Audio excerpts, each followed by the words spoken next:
So the title of this talk, it is completely non-technical. Sorry if that disappoints anyone, but it's Flying Solo, How to Successfully Land Your First Project as Part of a New Team. So a little bit about me, some of which we just covered. I've been doing iOS development since 2009. So I was lucky to work for a company that saw the direction of mobile and was willing to invest in it. So I'm very thankful for that. But prior to doing iOS development, I was a full stack developer working with .NET and C#. And I was already managing IT and engineering teams. So I've been doing that since 2005, so 17 years, which sounds really long when you say it out loud. Aside from that, the teams that I've managed, it's been on 5 continents across 10 countries. So I've been very lucky and very fortunate to work with some very talented engineers from across the globe. Loved all of them. A couple of personal things about me, veteran, United States Army, plays a big part into who I am and how I operate. I say that because a couple of statements I might make today will come across as absolute and maybe a little brash, but they're not. I understand. There are exceptions to every rule. And something completely unrelated to work at all, I like to take pretty pictures of space. So here is the NGC 7000, the North American Nebula. I took that from my driveway in a very heavily light polluted city. So happy with the way that turned out. But on to why we're all here. So this talk was inspired by my first solo flight. I've always been fascinated with aviation ever since I was a kid. If there was a book, a TV show, a movie that was about pilots, flying, I was watching, I was reading. I wanted to be a pilot very much. That's initially what I wanted to do in the service. Did not have the vision for it, so I went elsewhere. But a few years ago, I had the reality to make that dream, or I had the chance to make that dream a reality, and I took it. So for those of you who don't know, if you go to a flight school and you say, hey, I'm interested in taking flying lessons, the first thing they do is say, okay, let's get in a plane. And they take you on a 30-minute discovery flight, and you do a couple of maneuvers. They try to teach you the basics of aviation. We did that, and then for the next week, I was at that flight school every day for a couple of hours. I would study the textbook. I would do some practical flying with my flight instructor. And a week later, actually less than a week, it was my 6th lesson, I went in. We took off from Bowman Field. We flew across the Ohio River. We were going to a small airport in Indiana. And my flight instructor said, when we land, I want you to taxi to the tower. Don't shut the engine off. I'll tell you what we're doing when we get there. I said, okay. So we went in, we landed, taxied off the runway, dropped him off at the tower. So when we pull up to the tower, he says, I'm going to get out, and I want you to take this plane, taxi back to the runway, take off, do 3 touch and goes, which a touch and go, you land, you immediately take off. And on the 3rd one, taxi back over here, pick me up, and we'll be on our way. Now, at the time, I need to tell you, I had been in a plane for 6.5 hours only. And of that 6.5 hours, I had not been 100% in control of the plane for the full time. So I think total, I had managed actual pilot aviation for about 5 hours. Before I could articulate all of this and tell my instructor that, no, this is probably not a good idea, he was out of the plane, door shut, he was already at the tower. So, of course, being an adventurous man who likes a challenge, I thought, hell, I'll take off, right? The worst that can happen, I'm gonna crash and die. Probably a fiery death, but I thought if my instructor thinks I can do this, then maybe I can. So, taxied out, did my pre-takeoff checklist, took off, and as the ground started to get further away, and the people and the building started to get a lot smaller, all of a sudden I realized what was happening, and I wondered, what am I doing? Like, what are we doing? And this is not a good idea, and I'm not gonna be able to land the plane. And I had about 3 seconds of a total freak out. Turned into the crosswind to enter the traffic pattern, and that's when I remembered something that I would carry with me for hopefully the rest of my life. Now, if you fast forward about, I would say 12 years to 2020, I was looking for a new opportunity, not happy with my current employer. So a recruiter reached out from a company that I had never heard of in my life. They were called Cricket. And she said, hey, we would be interested in hiring you to manage a new team that we're putting together. Knew nothing about the company, so I did some research. They were a graphics intensive company, arts and craft. They had hardware that their mobile apps interfaced with via Bluetooth. They really could give Adobe a run for their money. Their flagship app is kind of like InDesign for anybody who's familiar. So lots of graphics, lots of layers, lots of objects. You can scale, rotate, flip, remove backgrounds. It was all pretty wild. I had never worked with a graphics intensive app before at all, ever. I had just not had the opportunity. But I liked the recruiter. I liked what she was telling me about the company. The opportunity sounded nice. So I said, sure, I'll interview. So I had a panel interview. Then I had a couple of one-on-one interviews. They asked me to do a coding challenge. I had another one-on-one interview. At the end of it, I was happy with the progress that I made, but I didn't think it would go anywhere. The company used Swift UI, and spoiler alert for tomorrow's panel, I don't like Swift UI. Not at all. So I had never written a line of code. I had watched the videos, I had caught a couple of tutorials. I just had no interest in it. That's all they used. They also used a design pattern that was specifically built for Swift UI. So again, no experience with the company. I don't like arts and crafts. I'm not a graphics person, and I don't like Swift UI. So I figured, all right, it was a good interview. I got some experience. I'm going to move on. A couple of days later, they made an offer. So now I was intrigued. So just like when I was ready for my first solo flight, I said, sure, I'll take the position. So I started managing 2 iOS, 2 Android engineers, 2 backend engineers. We had a couple of product people. It was a simple, I don't want to say simple. I don't want to undermine the work the developers did, but it was not that complex. We just connected to a device, we sent some settings, that was it. 4 weeks in, they said, hey, another team that we have is having some trouble. They're backlogged, they've got some critical bugs that need fixed, we're understaffed. Could we pull you off of your team? Well, not pull you off. Can you manage your team and also do some hands-on development? Said, sure. So I pulled up their code base, looked at it, and it was ridiculous is what it was. It was hundreds of thousands of lines of code stacked in a way that I had never seen, doing things that I had never even thought about, in ways that I had never thought about. And again, for about 3 seconds, I had a momentary freak out. What am I doing? And I thought I was going to get fired. I'm going to crash the app. But then I went back to what I remembered and learned after my first solo fight. And that was a very easy 4-step process to success in everything. It sounds simple, but it's really not. The first step is the hardest. Most people never get past it, including me. But you can see here, trust, slow down, focus, and adjust. We're going to talk about all of them in a little bit more detail, but we're really going to focus on step number 1, which is trust. So when I say trust, what am I talking about? Well, trust in yourself, trust in your team, and trust really in your progress and your process. So when I first started flying, I was really excited because, again, having loved aviation my whole life, I looked at the SR-71. I love that plane. That thing has a top speed of 4,074 kilometers per hour. It can operate at a ceiling of about 26,000 meters. It has a range of almost 7,500 kilometers. So that's a plane, right? That is a plane. You have to wear a spacesuit to fly it. I thought it would be awesome to do. They've retired it. When it flew, it would contract, and when it would land, it would expand, and that caused fuel leaks, and it wasn't worth the upkeep. But here's what I was flying when I started. A Cessna 172, a single propeller plane. It's basically a glorified kite. I could teach anyone in this room how to fly it.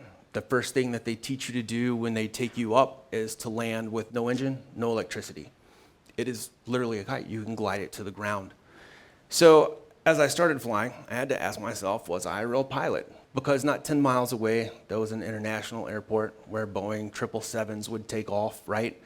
They have huge ranges, almost 10,000 kilometers, a ceiling of almost 14,000 meters. It just didn't seem right to call myself a pilot when all of these planes that you see across the screen could go much further, much faster on 1 tank of fuel. So then I started thinking about when I first became a developer. So I was not trained in computer science. I was not trained as a developer. I had no technical background. After I got out of the Army, I got a job as a project manager working on hardware installations for hospitals. And that involved some amount of QA, so it involved some software work, but I had to learn everything that I know as I went. And when I got my first junior developer position, I was looking at the room around me, and again, there were architects and senior engineers and team leads that could code faster than I could think. And they could look at a block of code and within 10 seconds tell you, oh, you missed a semicolon, oh, you put true when you should have put false. And that always led me to ask the question, am I a real developer? No CS degree, no boot camp, no official training. I just picked up what I needed because I wanted a job. So that is what a lot of people that I have managed over the years have struggled with. And that leads us to the one thing that everyone talks about, which is imposter syndrome. This is actually a disease that doesn't exist. And here come the controversial comments, right? So imposter syndrome is not real. It is a self-imposed problem because no one can qualify you as being an imposter except for you, right? So you have to first voluntarily assume that you are an imposter, that you can't do the job. Once you do that, you run into the problem of that thought becoming self-fulfilling. There's a great quote. A belief is not merely an idea the mind possesses, it is an idea that possesses the mind. And I have carried this with me everywhere, because if you actually start to believe something is true, it will eventually become true, whether or not you want it to. And then, of course, once you fulfill, it becomes self-defeating, right? You have to voluntarily surrender to this. So for a long time, I never said that I was a pilot because I was flying a little Cessna 172. But then it dawned on me that any pilot who has ever flown any plane for any reason started with the Cessna 172. Just like any developer that's a tech lead, that's a senior, they all started at the same place. As a junior developer. It might have been in college as they pursued their CS degree. It might have been later in their first position. It might have been after they left a boot camp. But we all start from the same place. So if imposter syndrome is not real, what's the solution to the feelings of self-doubt, right? To those moments when you go, I shouldn't be here. I don't feel qualified to be here. Well, one is to embrace your limitations. So earlier I said it was important to have trust in your team. So when I went to work for Cricket, again, it was in an environment that I knew nothing about. I had no experience in. But I did a panel interview with 5 people. I had 3 one-on-ones. I did a coding challenge that apparently was acceptable to them. So that group of qualified individuals qualified me as being worthy of holding that management position. So at that point, I need to trust in the team, but embrace my limitations. I didn't know anything about Swift UI. I'm just gonna have to learn it as I went. There was a great exchange I had with someone on Twitter, which is a rarity and probably will become more so now that Elon owns it. They made a tweet. They said, imposter syndrome is a commonly talked about topic among devs. I'm genuinely curious if there are any humans out there that feel highly capable and very skilled when it comes to coding. So when I talk about embracing your limitations, I would say that out of everything that iOS offers, I've been doing this since 2009, what is that, 13 years, close to it. I've probably only honestly touched maybe 45% of what iOS offers. I've not touched the rest of it because I've never had to. I've worked in a lot of enterprise positions. Most enterprise companies do not need fancy anything. They want stuff that's very simple, that's very quick to turn around.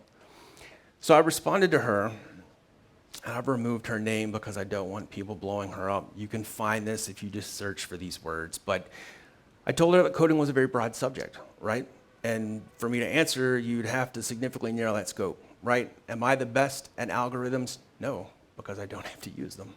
So because I don't use them, I don't study them, I don't deal with them day in, day out. If I had to deal with one, which I have had to do in my most recent position, I actually had to go back and Google some stuff and look it up. But then I told her, I'm very skilled at what I do daily, right? Because there are certain things that I do on a daily basis that I have come to master. And I feel like that I could do them almost as good or better than anyone. And that's saying a lot, but those are things that I touch on a daily basis, multiple times a day. Then I told her there are things that I have to learn that I have zero skill in. That would be Swift UI. That was a hard row to hoe because it was new. It was different. I did not like it. It reminded me of React Native. That's probably a big insult to Apple, but I just don't like it. But I had to learn it, right? And knowing that I was going to have to learn it, I knew that I would be adequate to the task, right? It was not beyond my reach. And the same goes for anyone else, even the junior developer. If you think about your skill level when you wrote your first app, which probably was a Hello World, right? Or Hello whatever your name is, that was a hard task at the time. But you look back at it now and you go, oh, that's simple, right? I could do that all day and I could probably teach it better than I learned it. That's what we all should aspire to. So after you embrace your limitations, you have to allow that there's room for growth, right? Knowing that I had never touched Swift UI, I had to tell myself that there was a lot that I was going to have to learn. And that learning was going to be hard, and I was going to come away with a lot more knowledge than I went into this position with. And it went fine. And after that, you just have to acknowledge your progress. So when I started working with Swift UI, they asked me to update a screen. I had to do some UI updates. I had to pull some data. I was dealing with state. It was a disaster when I first started. It took me probably 3 days to figure out just how to get one thing to do, what I wanted, when I wanted, how I wanted. But after that 3 days, okay, I've made progress, right? It's not great. It took me longer than it should have, but guess what? The next time it won't. It'll take me a little less time. So if you can do these 3 things, then you will realize that imposter syndrome is not there, right? Because you can't even qualify yourself as an imposter if you truly are an imposter. You have no basis for doing that. If you're not a developer, then you can't tell yourself that you're not. You have no qualification to say you're not. And just to make it clear for the people that will ask, yes, a lot of the people who are causing imposter syndrome are what are referred to as tech bros, right? Who are trying to gatekeep, and they're gatekeeping unqualified, right? They have no position to do that. So from there, we need to talk about the next step. So after you have learned to trust yourself, you need to slow down. And why do I say that? Well, it's impossible to land a plane unless you pull back on the throttle. It's not that you couldn't touch down doing full speed. It's just that you would overshoot the runway. Any corrections that you had to make along the way would be greatly exaggerated because you're going at a faster speed. And one of my favorite movies this year, Top Gun Maverick, I love this sequence. It's just great. Yeah, I know for the people on Twitter that will come at me and be like, hey, he's not actually slowing down. I know. This maneuver is accomplished by just simply jerking up on the yoke and getting so vertical that the wind resistance slows you down. You never actually touch the brake, but it makes the same point, right? At least in spirit. So moving too fast does a couple of things. One, it prevents you from focusing. So when you're flying in a plane at full speed, when you join a new team and you try to jump in there at 100 miles per hour, you're going to miss a lot. You're not going to be able to focus on what you need to. You're going to miss all of these key indicators that you're doing the wrong thing, that you're taking the wrong approach, that you're going about it the wrong way. And once you miss those, you're not going to be able to adjust further down the road. So again, at Cricket, using myself as an example, when I joined the new team and I started working on their flagship product, my goal was to get in there and get it done quickly. Because I knew when I joined the company, they all knew I had no Swift UI experience. And because of that, I felt the need to prove myself right off the bat. And the way I could do that was, okay, if you tell me that this should take a week, I'm going to do it in 3 days. And really, I'm going to try to do it in 2. But I'm not going to tell you that. I'm going to finish it fast and everything will be fine. No. I went in there way too hard, and I wasn't paying attention to the code base that was. I wasn't paying attention to what I heard other people saying in stand-up. I wasn't really paying attention to what they were talking about in meetings because I was always secretly working on the project that I needed to get done. And because of that, I did things that I had to go back and undo. And that made the process of adjusting my approach 10 times harder. And it took 3 times as long. So it's also to remember that if you move too fast, you're going to increase a couple of things. One, you're going to increase the amount of chaos that you create. It's a lot. I don't know if you've ever been in a plane that was going way too fast, that tried to land or take off, but it doesn't go well. The first landing that I did on my first solo flight, it was near perfect. And I say near perfect because nothing is truly perfect, but it was about 90% perfect. I felt great about it. When I started to take off, I relaxed a little too much and I almost crashed the plane while it was on the ground. We did talk about that when he got back in the plane. He thought I punched his ticket. But I just relaxed. I sped up too quickly, and that did create a moment of chaos that I almost did not recover from. It also creates the amount of mistakes you're going to make. Again, in that example, when I tried to take off, one mistake led to two, two led to four, four led to eight, right? Your mistakes will increase exponentially if you're moving too fast because you have no time to see them and adjust based off of what just happened. Now, when you join a new company, there's a lot of stuff that you have to learn that have nothing to do really with the job that you are hired for. You've got to learn about the organization, right? The company culture, the priorities, the benefits, the different teams and divisions they have. But then once you learn about the divisions, you realize, oh, well, they've got their own processes and their own teams and their own priorities that might not align with the organization's overall. And then once you get onto your team, you realize, yeah, well, we've got coding standards and a team culture of our own that we have to maintain. And who does what and how quickly do we need to do it and what is the process? This is a lot. So don't make the mistake that I did and just kind of glaze over all of this and just think, oh, I'm going to code. Because that will get you into a mistake too. I did that with Cricket. I've done it with other companies where I just, I don't care about the company culture. I don't buy into that. I'm not going to drink the Kool-Aid. I'm just here to do a job. Yeah, that will backfire 9 times out of 10. Because when you need something from another team and another department, you're not going to get it because you've not been paying attention, and you've not been at the team events, and you've not been in the meetings. So you have to give yourself a good amount of slack and realize that when you get hired, it's not just that you're starting a new role with a new team, right? Your only job is not to code. Your job is to be a good teammate, a good team player. Your job is to represent the company, right? To help everybody function at a higher level.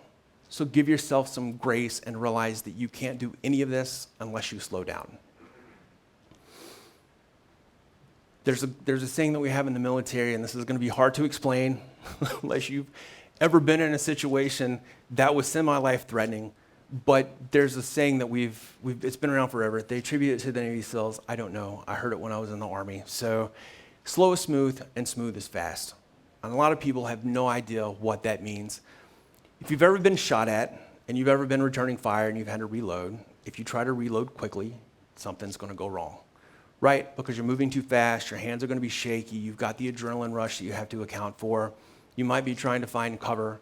So the trick is not to try to reload your firearm as fast as possible. It's to try to reload it smoothly.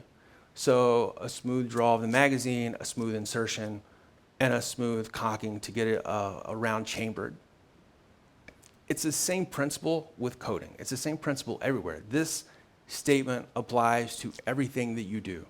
Don't try to do it quickly. Try to do it smoothly. Because when you do it smoothly, it will be faster than when you try to do it quickly. If you don't believe me, we'll go out sometime. I'll prove it. It does work. But slow is smooth and smooth is fast. At the end of the day, somebody's going to reach out and be like, oh, does that mean that fast is slow and slow is fast? Yeah, kind of. I mean, we can talk about it. So step 3 is focus. And we're blowing through these. I'm sorry, I think I made more slides than I originally had in my deck, so we're just having to truck right along. So this is the standard instrument panel of a Cessna 172. Now, there's a lot of stuff going on here, right? You're going to have your attitude indicator that tells you how the plane is oriented. You're going to have your altimeter that tells you how high above sea level you are. You're going to have your speedometer, which tells you how quickly you're going, your airspeed indicator, which is going to tell you how fast you're going for airspeed. You've got a lot. When you're trying to land a plane, it might surprise you to know that all of this means absolutely nothing. You can't look at any of these because they really don't matter. The only 2 things that matter when you're on final approach in a plane are going to be the glide scope indicator, which is the purple box to your left, and the runway. So a couple of things that you have to do. You have to ensure that your plane is always centered with the runway, always, because if not, you're not going to hit the runway. The glide slope indicator tells you whether or not you're coming in too high or too low. It has nothing to do with any of the gauges on your dash, you want about a 3-degree glide coming in. If you're too high, these 2 lights right here, I think I've got a better picture on this slide. Those 4 lights, if you're right on a perfect approach, 2 will be red, 2 will be white. That means everything's fine. If all 4 are white, or 3 are white and 1 is red, that means you're too high. If 3 or more are red, that means you're too low. The old saying, red is dead, right? You're gonna crash before you actually get to the runway. So these are the only 2 things that you actually need to pay attention to. You need to make sure that your glide scope is correct. You need to make sure that your plane is centered with the runway. And when I say that your plane is centered with the runway, that doesn't mean that your plane is always going to be pointing directly at the runway. There's a technique when you've got a bad crosswind, so you've got basically a 45-degree wind coming across the runway. You actually turn your plane sideways. So instead of coming straight in, you turn it sideways, and you're flying basically with one wing pointed at the runway, and then right before you hit the ground, you straighten everything out. It can be scary. Sometimes the plane will wobble, but again, there are many ways to land a plane, right? You might not come from a final approach that gives you a steady straight line descent. If you've got a problem, you might literally come in at almost a 180-degree turn. But these are the only 2 things that you need to focus on. I say this because when I joined Cricket and I started working with their new team, these are all the packages that were attached to their project. There were 75 in total. Each package had just about, I did count for this, 350 files in it that were spread across anywhere from 75 to 123 folders. I'm sorry, these screenshots are awful, but when you scroll to get it in, there's only so much you can capture. And each of these files had more than 1,000 lines of code. This was an insane way for me to work. I would never in my life, their entire app was built around one package stacked on top of another. Their Xcode project had no code in it at all. It was all provided by packages. So for me, looking at this was kind of like looking at the instrument panel of a plane when you're trying to land, going, what the hell do I look at? Because none of this looks like it does anything at all that I can tell directly. So eventually, after I dug in, out of all of those packages and files and folders and lines of code, I needed 3 files that were in 2 folders, and it required me to create about 26 lines of code. That was not a lot, but if I did not know what I needed to focus on, there's no way that I would have been able to do anything. I would have just sat in a state of absolute awe, trying to figure out what to do. And yes, I did go to someone and ask, because there was no way I was going to be able to dig through all of that. I said, hey, can you point me in the right direction? Just give me the package, give me a couple of folders, I'll find what I need. Because again, not all of these files and folders were named in a way that was intuitive, right? And that's always important. So again, when you join a new team, it's important to realize and find out what you need to focus on. Because if you don't know what you need to focus on, you're never going to get anything done. And if you do get something done, it's most likely going to be wrong. And that's going to turn into a crash and burn situation that no one really enjoys. So the last step, the one that is the most fun for me at least, is to always adjust as needed. One thing to remember, especially for new developers, is that your code is never going to be perfect, ever. Not ever. You will always go back and look at code that you wrote even 3 days ago and go, I could have done it this way and that would have been a lot smarter. So knowing this, there's 2 things you need to do. First, make it work. Make the code work, right? It doesn't matter how it works, just get it to do what you need it to do. Once you do that, then you can go back and you can make it better. So with Cricket, when I was working on my first project, I started off, again, not being familiar with Swift UI. I just put everything in a big for each loop. And I think I had counted at one point, there were like 23 indentations, and it got to the point where I didn't even want to try to read it because it made no sense. So I went back and I constantly made it better and better and better. I iterated over it. It took me an extra sprint to get it released, but I was not going to release it until I felt it was at a place that was worthy of the code base that it shared. And it's important in talking about this to remember that not all landings are going to be perfect. That was a successful landing. It was very far from perfect. You can tell that the wind has been blowing incredibly hard because the runway is just covered with tread marks from where when planes land, they're gonna slide. With that, remember that mistakes are always going to happen. And again, I will use myself as an example. So when you are going after your pilot's license, you have to qualify, get certified for night flying. And to do that, you have to spend at least 3 hours in the air at night. Now, I did that with my instructor. We went to a larger regional airport. It was lit up. It looked like this. It was bright. You didn't need lights. You could see where you were going. It was perfect. So we're coming back to Bowman, which is a really small airfield, and this is what it looked like. It was dark. We had to turn the lights on ourselves because it's so small that no one was in the control tower after 10 p.m. And as we're getting lower and lower, I keep looking at the altimeter because I can't see the ground at all. Everything is just a black abyss.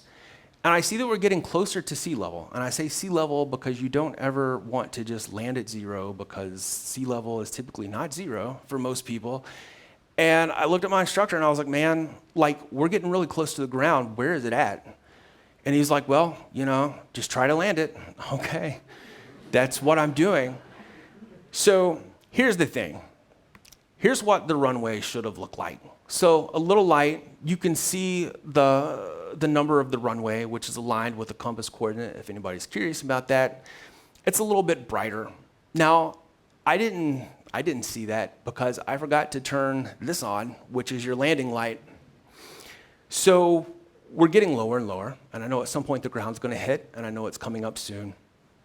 And all of a sudden the plane slams into the ground. Still couldn't see it. We bounced what felt like maybe 10 feet in the air. Really, it was only a few centimeters.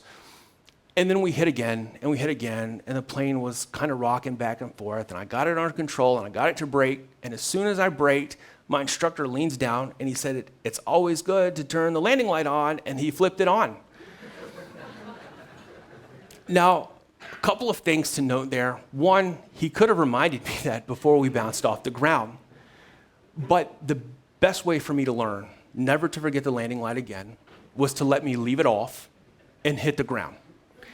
Because I will never, ever, ever forget to turn the landing light on ever again.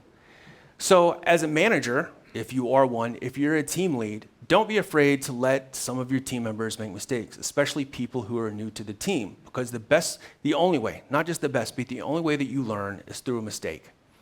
When you do something and it's right and it's success, you pay no attention, you learn nothing, right? Because you did it, it's done, let's move on.